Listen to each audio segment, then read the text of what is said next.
भौमिक और प्रज्ञा की शादी को बस कुछ ही दिन रह गए थे। प्रज्ञा ने कहीं सुना था कि ससुराल वालों के दिल का रास्ता उनके पेट से होकर गुजरता है, इसलिए उसने कुकिंग क्लासेस लेने का फैसला किया। अरे प्रज्ञा बहू, सुना है तुमने कुकिंग क्लासेस जाना शुरू कर दिया है? जी माँ जी, सोचा आप लोगों को अच्छा अच्छा खाना बनाकर खिलाऊंगी। अरे वाह, मेरी बहू तो बहुत होशियार है। चल, अब जब तू आ जाएगी ना तो हम सबको अपने हाथ का अच्छा अच्छा खाना खिलाना।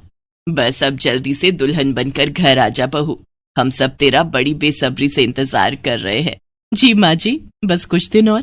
कुछ दिनों बाद हर बहू की तरह प्रज्ञा भी कई तरह के सपने संजोए अपने ससुराल आती है। साथ ही वो अपने साथ अपनी पहली रसोई का मेन्यू भी बनाकर लाई थी, जिसमें लिखा हुआ था कि उसे क्या क्या बनाना है।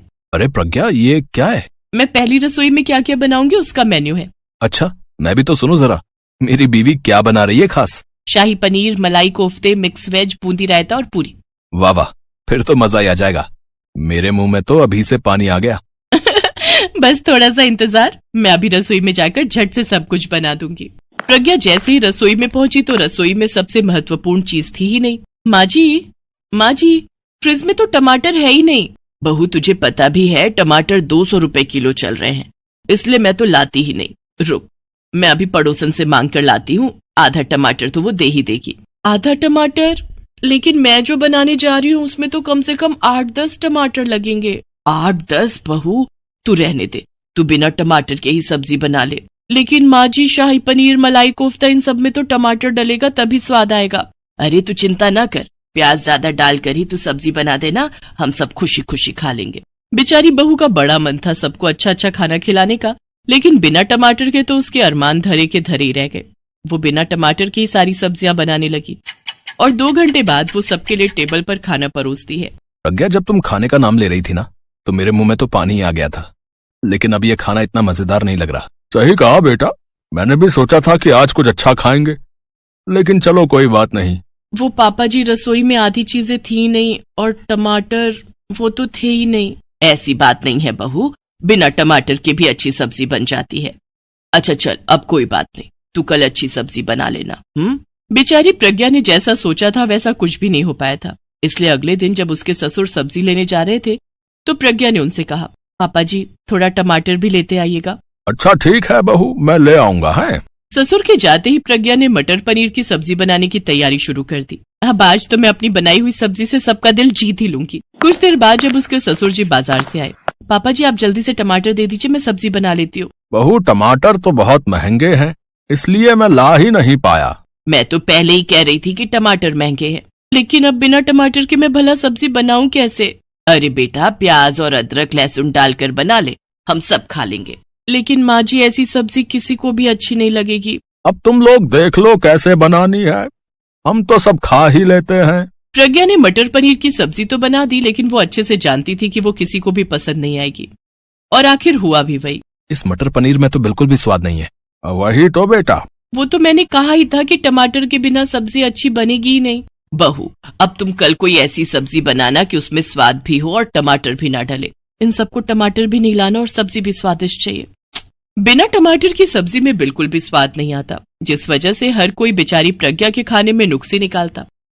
लेकिन अगले दिन प्रज्ञा फिर शाही पनीर बनाती है, जिसे खाकर सब अपनी उंगलियां ही चाटते रहते हैं। सच में बेटा, वाह बहू वाह, आज तो तुमने कमाल ही कर दिया भाई। सच में बहू, आज तो सब्जी खाने में मजा ही आ गया। आखिर ऐसा कौन सा जादू डाला है तुमने इसमें? कुछ नहीं सासू माँ, बस 200 रुपए किलो के टमाटर डाले हैं। अब टमाटर की वजह से सबको खाना इतना पसंद आया है, तो अब से मैं कल से ऐसा खाना ही बनाऊंगी। हे राम, 200 रुपए के टमाटर! बहू, तू वैसे बिना टमाटर के भी बहुत ही अच्छी सब्जी बनाती है, क्यों जी? हाँ बहू, और वैसे भी ये खाना थोड़ा भारी हो जाता है। तू अगर हमारे लिए हल्का ही बनाएगी तो हम तो वो भी खा लेंगे। ठीक है, जैसा आपको ठीक लगे। अब प्रज्ञा जब भी बिना टमाटर की सब्जी बनाती तो सब खुशी खुशी खा लेते, क्योंकि अब सबको समझ आ गया था कि कमी उसकी सब्जी में नहीं बल्कि बिना टमाटर की सब्जी में है, और अगर खाने में स्वाद चाहिए तो महंगे टमाटर भी लाने ही पड़ेंगे।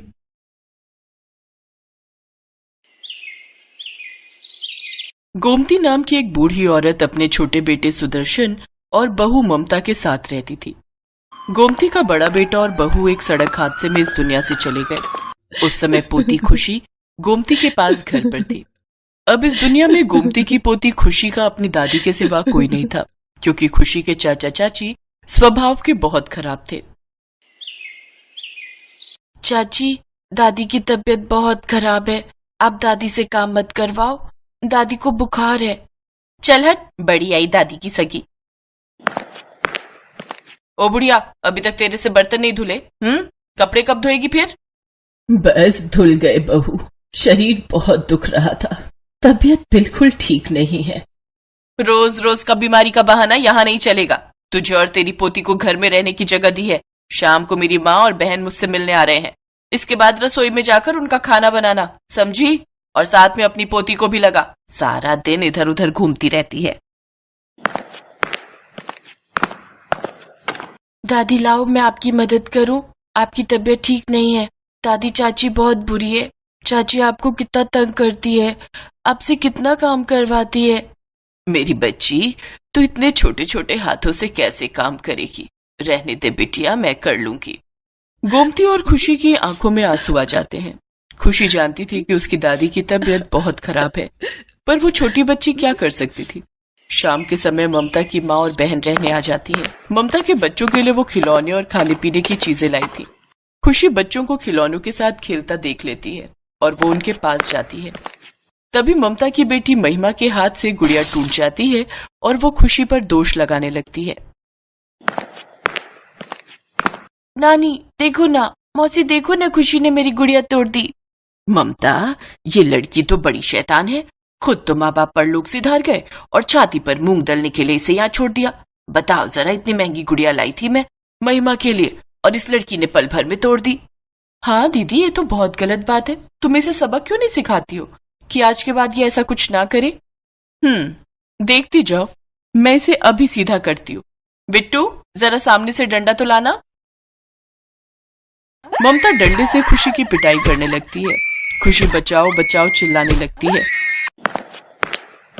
ममता बहू, रहने दे, बेचारी मासूम बच्ची है, इसे मत मार। ममता, ममता, मैं तेरे आगे भीख मांगती हूँ, इसे छोड़ दे। सुदर्शन बेटा, अच्छा हुआ तू आ गया। ममता को बोल खुशी को ना पीटे। इस बेचारी का इस दुनिया में कोई नहीं, उसके साथ ऐसा सलूक मत करो। माँ, तुम बीच में मत आया करो। बच्चों को सबक सिखाना जरूरी होता है। ममता उसे किसी वजह से ही पीट रही है और मैं अभी अभी थका हुआ आया हूँ।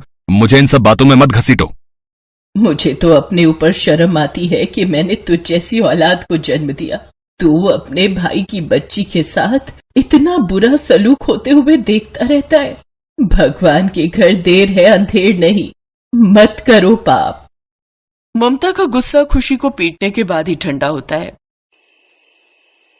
उस रात खुशी और गोमती बहुत रोए और उधर ममता अपनी माँ और बहन के साथ खूब खिलखिलाकर पूरी रात मजे करती रही। अगले दिन गोमती की उठने की भी हिम्मत नहीं थी। गोमती की तबीयत बहुत ज्यादा खराब हो गई थी। गोमती ने सुबह से कुछ नहीं खाया था। वो भूखी प्यासी घर के काम करती रही, पर ममता ने उस पर जरा सा भी तरस नहीं किया। चाची, दादी माँ ने सुबह से कुछ नहीं खाया है, उन्हें कुछ खाने के लिए दे दो। तो मैं क्या करूं? हम सब घूमने जा रहे हैं, घर में कुछ नहीं है खाने को। रसोई को मैं ताला लगा कर जा रही हूँ। भूखे मरो या कहीं चले जाओ, पर मेरा दिमाग मत खाओ। चलो माँ, चलो बरखा, बच्चों जल्दी जल्दी चलो, तुम्हारे पापा गाड़ी स्टार्ट कर रहे हैं। सब लोग घूमने के लिए चले जाते हैं। ममता रसोई को ताला लगा जाती है। घर में खाने के लिए कुछ भी नहीं था। गोमती की तबीयत और खराब होती जा रही थी। खुशी गोमती को बिना बताए बाजार में कुछ खाने का लेने के लिए निकलती है। वो बाजार में सबसे मदद मांगती है। भैया, मुझे कुछ खाने के लिए दे दो, मेरी दादी ने सुबह से कुछ नहीं खाया है, वो भूखी है। पैसे हैं तेरे पास? अगर पैसे हैं तो ले जा। नहीं भैया, मेरे पास पैसे नहीं है। तो मेरा दिमाग मत खाओ, जाओ यहाँ से जाओ। अब क्या करूं? दादी के लिए खाना कहाँ से लाऊं? तभी खुशी की नजर एक मंदिर पर पड़ती है जहाँ एक पंडाल लगा था। वहाँ एक औरत कुल्हड़ खिचड़ी का प्रसाद बांट रही थी। खुशी उसके पास जाती है। क्या हुआ बिटिया, प्रसाद चाहिए? पर आंटी, मेरे पास पैसे नहीं है। आप तो इसके बदले में मेरे से पैसे मांगोगे ना? नहीं बिटिया, भगवान के मंदिर में जो प्रसाद बांटा जाता है उसके पैसे नहीं होते, ये तो मुफ्त में मिलता है। मुझे किसी ने भी बिना पैसों के खाना नहीं दिया। मेरी दादी ने सुबह से कुछ भी नहीं खाया है। आंटी, वो सुबह से भूखी हैं, उनकी तबीयत भी बहुत खराब है। चाचा चाची सब घूमने चले गए। खुशी के आंसू देखकर वो औरत जिसका नाम मालिनी था वो भी भावुक हो जाती है। मालिनी एक ऐसी संस्था चलाती थी जिसमें औरतों को रोजगार मिल सके। मालिनी कुल्हड़ खिचड़ी बनाने का कार्य करती थी। पूरे सप्ताह अलग अलग मंदिरों में कुल्हड़ खिचड़ी बनाकर बंटवाना, यही उनकी संस्था का कार्य था। ये काम मालिनी पिछले 5 वर्षों से करती आ रही थी। अब मालिनी का परिवार भी इसमें सहयोग देता था। मालिनी पैसे वाली होने के साथ साथ दयालु स्वभाव की थी। ईश्वर के प्रति अटूट आस्था के कारण मालिनी ने लोगों की सेवा के लिए ये समाज सेवा का कार्य प्रारंभ किया। मालिनी खुशी के साथ उसके घर पहुंचती है। गोमती की हालत बहुत ही नाजुक थी। मालिनी गोमती को हॉस्पिटल में एडमिट करवाती है। गोमती की तबीयत में सुधार आ जाता है। आपका बहुत बहुत शुक्रिया बिटिया, आपने मेरे लिए जो किया। माताजी, हमारी संस्था का तो काम ही यही है, गरीबों और बेसहारा लोगों की सहायता करना। अब आप परेशान मत होइए, आप भी हमारी संस्था का ही हिस्सा हैं। अब आपको अपने उस नालायक बेटे और बहू के पास रहने की कोई जरूरत नहीं है। हमारी संस्था की तरफ से आपको रहने की जगह और काम दोनों मिलेंगे। हमारी संस्था कुल्हड़ खिचड़ी बनाकर मंदिरों में बांटने का काम करती है, जिसमें आपका भी सहयोग रहेगा। बहुत बहुत शुक्रिया मालिनी जी, आप तो हम दादी पोती के लिए ईश्वर का कोई रूप बनकर आए हो। सचमुच कभी कभी पराये भी अपनों से बढ़कर हो जाते हैं। गोमती अपने बेटा बहू का घर छोड़ देती है। अब वो मालिनी के साथ समाज सेवा का काम करती थी। कुल्हड़ खिचड़ी बनाने में गोमती अपना पूरा सहयोग देती थी।